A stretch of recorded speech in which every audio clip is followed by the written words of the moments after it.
सभी को राम राम, नमस्कार। मैं हूं पीके अग्रवाल। आप देख रहे हैं ट्रुथ प्लस।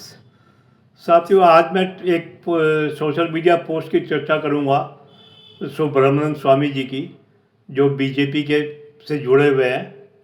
हालांकि इनके मैं ज़्यादा गंभीरता से नहीं लेता, लेकिन मैं फ़िलहाल एक मुद्दे के पर उठाऊंगा कि मुद्दा मुझे मतलब का लगा है, तो मुद्दे पर बात करूंगा। मैं व्यक्तियों पर कम बात करता हूँ।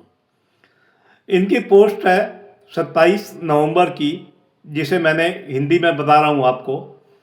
इनके अनुसार, इनकी पोस्ट के अनुसार, कुछ भारतीय राजनयिक अमेरिका में अवैध यौन गतिविधियों में शामिल रहे हैं।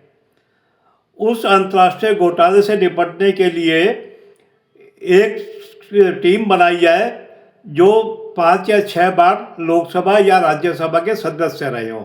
यहाँ थोड़ा सा इनका अपना इंटरेस्ट है कि ये भी 5 या 6 बार लोकसभा राज्यसभा के सदस्य रह चुके हैं।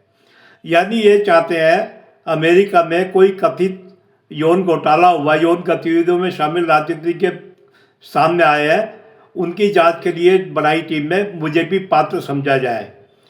ये भी कह रहे हैं कि उनकी तस्वीरें जल्दी अमेरिकी के प्रतिष्ठित अखबारों में छप सकती हैं, जिससे भारतीय राजनेताओं और हमारे देश को नुकसान पहुंच सकता है। यानी जिनके पास तस्वीर है वो हमारे देश को ब्लैकमेल कर सकते हैं। ये बात सही है। यदि भारतीय राजनयिकों की ऐसी कोई तस्वीरें दुश्मनों के हाथ में आती हैं, भारत विरोधियों के हाथ में आती हैं, तो निश्चित रूप से वो उन्हें ब्लैकमेल कर सकते हैं, भारतीय हितों को प्रभावित कर सकते हैं। हालांकि ये भी आपको बता दूं, ये खुद विदेश से पढ़े हुए हैं। हालांकि जब ये पढ़े शायद राजनेता नहीं थे ये, कि इनके पिताजी के बारे में मुझे ज़्यादा जानकारी नहीं मिली है। तो ये तो मैंने ट्वीट बताया। अब मुद्दा मैंने लिया है यौन गतिविधियों में शामिल होने पर ब्लैकमेल का।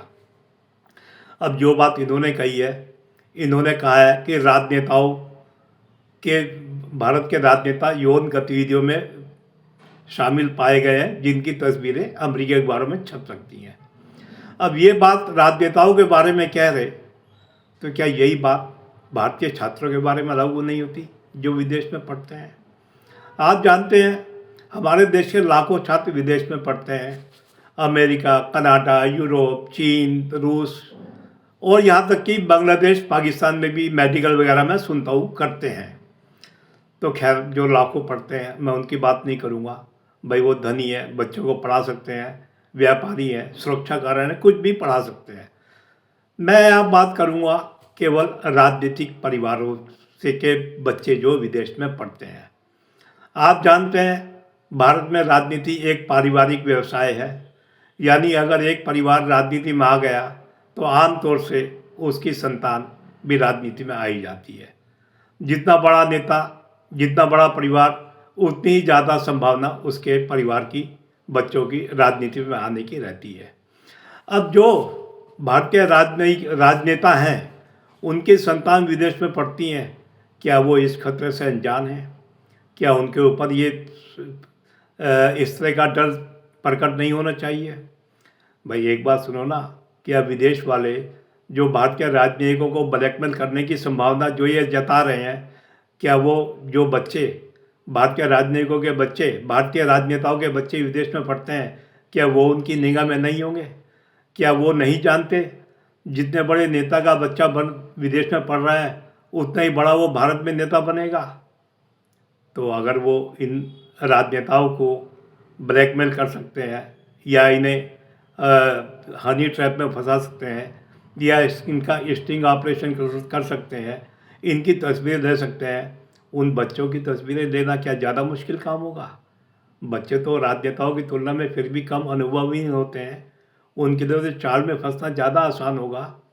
यहाँ मैं किसी एक पार्टी की बात नहीं कर रहा। मैं जो सुनता हूँ, भारत के बहुत से राजनेता हैं, मैं किसी का नाम नहीं लूँगा, जिनके बच्चे विदेश में पढ़ते हैं, विदेश में पढ़ते हैं, भारत में आते हैं और फिर राजनीतिक गतिविधियों में शामिल हो जाते हैं। यहाँ तक कि कुछ लोग तो पार्टी भी संभाल लेते हैं। तो ये मैं आपको केवल जागरूक करने के उद्देश्य से बोल रहा हूँ। मैंने सुब्रमण्यम स्वामी के पोस्ट से केवल वो हिस्सा उठाया है जो हमारे राष्ट्रीय हितों के खिलाफ, राष्ट्रीय हितों को प्रभावित करने वाला है। तो क्या हमें नहीं चाहिए हमें ध्यान देना नहीं चाहिए। जो लोग विदेश में पढ़ के आते हैं उन्हें अपना राजनेता चुनना चाहिए। ये खतरा अगर राजनेताओं को है तो भविष्य के में बनने वाले राजनेताओं को क्यों नहीं है। भाई राजनेता तो फिर भी 40 50 60 साल का एक अनुभव ही होगा, वो तो संभल कर रहेगा। लेकिन बच्चे 10 12 15 20 साल की उम्र में विदेश में पढ़ते हैं, उनके लिए तो किसी भी चाल में फंसना आसान हो जाएगा ना। तो आप देखें कि क्या विदेश में पढ़ने वाले बच्चे, राजनेताओं के बच्चे भारत के हितैषी कितने हो सकते हैं। मैं केवल राजनेताओं की बात कर रहा हूँ, मैं किसी व्यक्तिगत आदमी की बात नहीं कर रहा हूँ या किसी व्यवसायी की बात नहीं कर रहा हूँ कि उसकी अपनी ज़िंदगी है, मुझे उनसे कोई लेना देना नहीं है। राजनेताओं की बात कर रहा हूँ क्योंकि वो हमारी भारत की राजनीति को प्रभावित करते हैं, हमारे सामाजिक जीवन को भी प्रभावित करते हैं। तो इस बारे में जागरूक तो आपको होना है ना। राजनेताओं को ही क्यों, उनके विदेश में पढ़ने वाली संतान का ही हमें क्यों अपना नेता चुनना चाहिए। ये भारत के राष्ट्रीय हित में क्या होगा, इस बारे में आप तय करें, क्योंकि अंतिम फैसला आपने लेना है, अपने वोट के माध्यम से आपने लेना है। तो जैसे मैंने बताया था, मैंने सुब्रमण्यम स्वामी पर कम उनके मुद्दे पर ज़्यादा चर्चा की है। तो आप मुद्दे पर ध्यान दीजिए। क्या विदेश में पढ़ने वाले राजनेता हमारे शुभ चिंतक हो सकते हैं? क्या हमारे लिए घातक हो सकते हैं? क्या हमारे राष्ट्रीय हितों को नकारात्मक रूप से प्रभावित कर सकते हैं? तो आशा है वीडियो आपको पसंद आया होगा। वीडियो पसंद आए तो वीडियो को लाइक करें, शेयर करें, चैनल को सब्सक्राइब करें। फिर मिलते हैं अगले वीडियो में। धन्यवाद।